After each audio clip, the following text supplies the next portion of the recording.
Welcome to the Tech Egg. Don't get scrambled. Enjoy the video. In this video, I will show how to use the Yahoo Finance stock screener. Open Yahoo Finance, click Screeners, and choose Create New Screener to begin customizing. Start by selecting market cap, price range, and sector filters that match your strategy.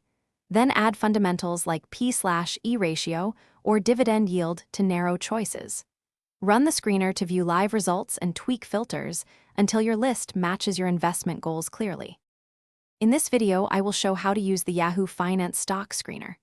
Begin by adding price and market cap filters to target small, mid, or large caps.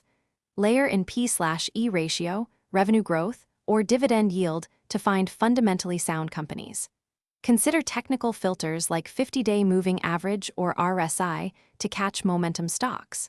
Save combinations of filters as templates so you can rerun them quickly and compare results over time. In this video, I will show how to use the Yahoo Finance stock screener.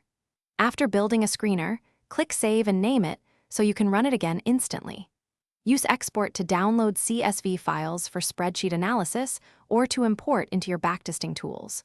Turn on alerts to get notified when new names match your filters.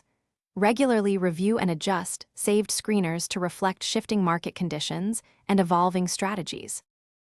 Thanks for watching. Consider subscribing if I helped unscramble your problems.